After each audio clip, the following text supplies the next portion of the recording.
Welcome to the Secret Underground Laboratory Recovery and Salvage, where rude mechanicals do magic.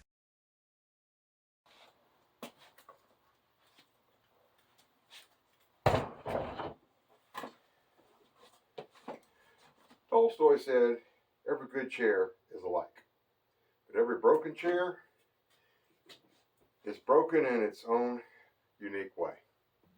Hello, I'm Bronze Age, Director of the Secret Underground Laboratory Recovery and Salvage, and welcome to another episode of Chair Hospital. Today's trauma victim fell off a truck, broke off both the back legs. And the problem is, when wood cracks like this, it never goes back together exactly like it used to, because there's always a lot of distortion, bent pieces and stuff like that on all of these splinters. And on top of that, any attempt just to glue it back together like it is leaves it weaker than it was before, and that's not good at all. So we're going to have to use a special technique to put this back together a little stronger than it used to be. My preferred method for this kind of repair is to use a steel rod as reinforcing. In this case, we've actually got to go around a bend, which of course calls for a bent rod.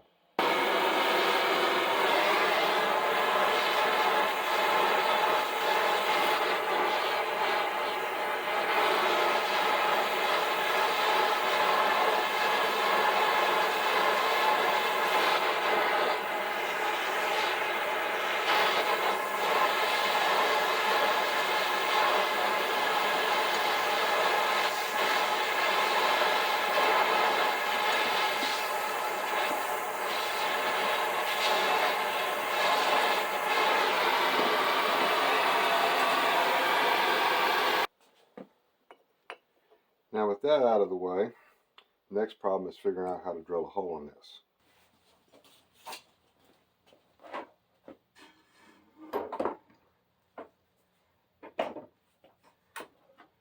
Which brings us to the Packard 12-speed precision drill press and this contraption.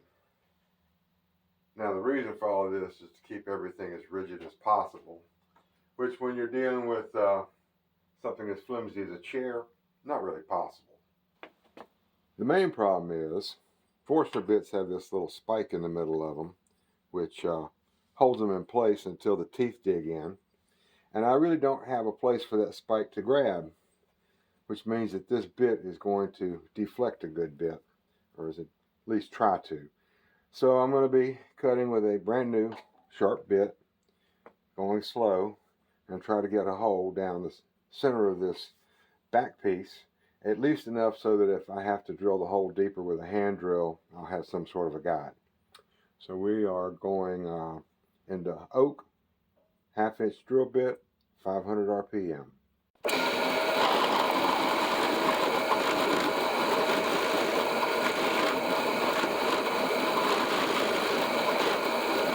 Well, if it's possible to drill sideways, I think I just did.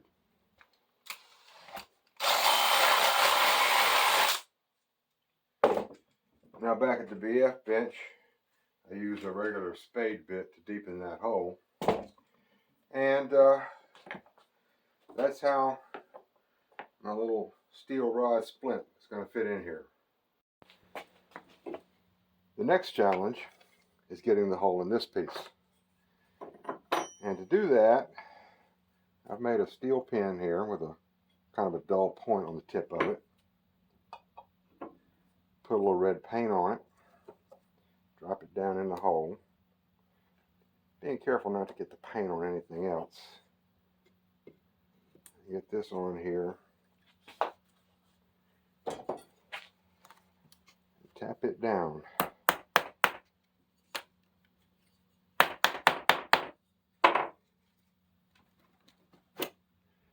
And that tells me where my drill bit's got to go.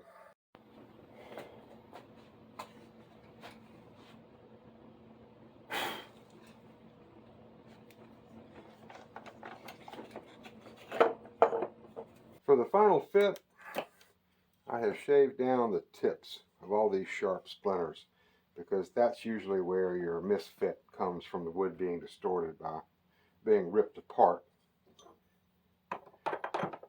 And I've walled out that hole, a little oblong, because I've got to make kind of a crooked move here to get it down. And this is where the fun starts. Now, to hold all this together, I'm going to use fiberglass body repair compound. This is the same kind of stuff you use on Corvettes, boats, anything made of fiberglass. And it has to be done in steps. This is also known as the fast way to make a mess. So I've got all the upholstery and everything covered up just in case I drip something or get it on my hands. Because everything you touch will then have this goop on it. And once I start this, and there's several steps to this process, but you can't interrupt a step in the middle of it. So if something goes wrong, it just goes wrong. This is a two-part compound, just like epoxy. Although it smells worse. And just a little bit of hardener. That's all you need. Mix it up.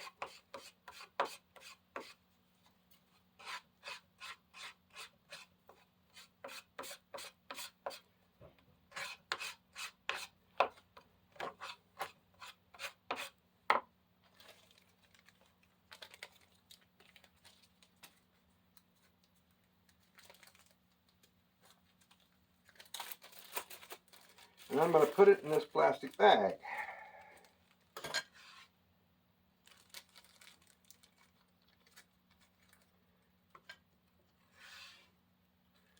This is a technique I've used many times, and most of the time it works.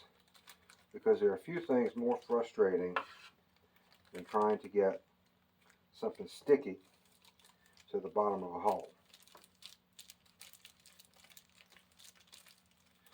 I want to get it all down here in the corner.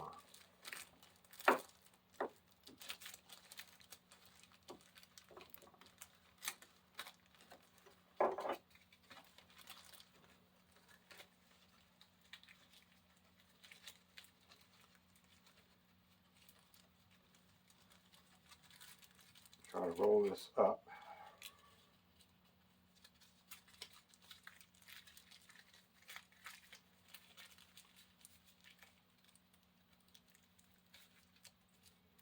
Get down here.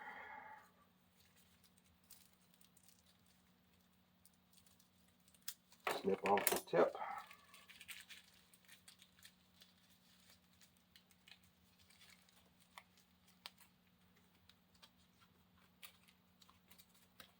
Get this down to the bottom of the hole.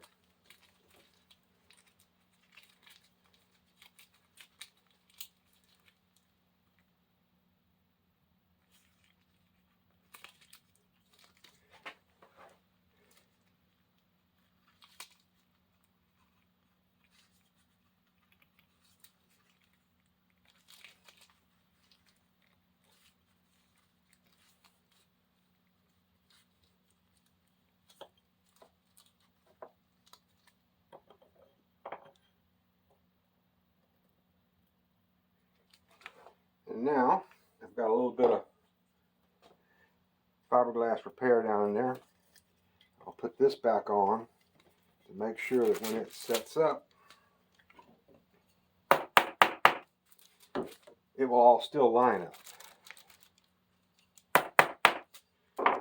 And then I just have to wait and let this set up.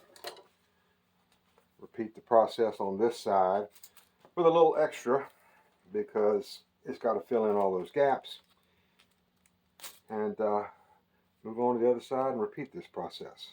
Putting the bottom half on is basically the reverse, except that I have gone and painted liberal amounts of Titebond on all the areas that are going to be bare wood.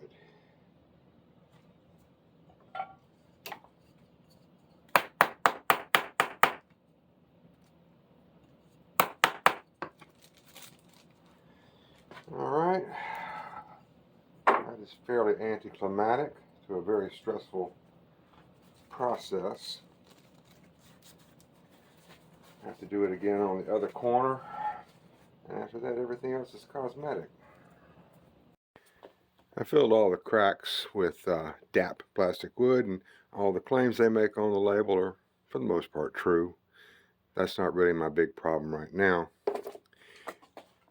I'd be very happy if anybody could tell me what color this actually is, because it's not really a color. It's more what we would consider a treatment. And I think this is pickled oak, maybe, but no idea. In any case, you've got highlights here in the grain made to imitate weathering. At first I thought that was sun bleaching, but then this spot right here, which would never see any sun at all, is the palest of them all. So when you've got a chair where the color actually varies from place to place, it's not all that critical that you get a perfect match. What is critical is that it just doesn't stand out.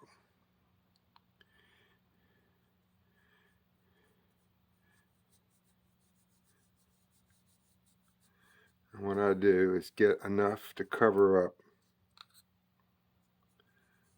the wood putty, which will absorb paint fairly well, and then take a cloth and wipe it down.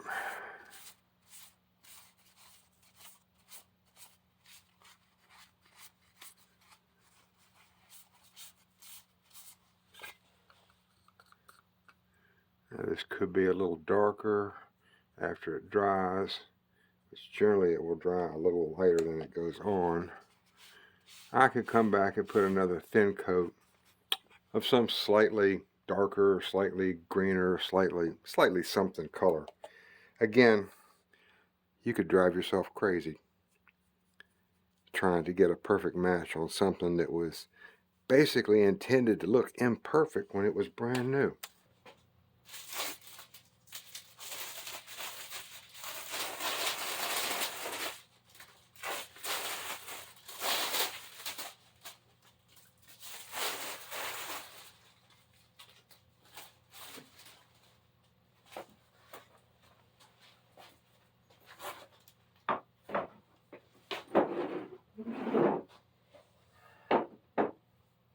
Well, this is Bronze Age with Secret Underground Laboratory Recovery and Salvage. Appreciate you sitting through this video with me about this chair, which suffered quite a terrible trauma, but it should be back home and serving its function once again. So, again, I would appreciate it if you would give me a thumbs up, subscribe if you haven't already, and thank you for watching.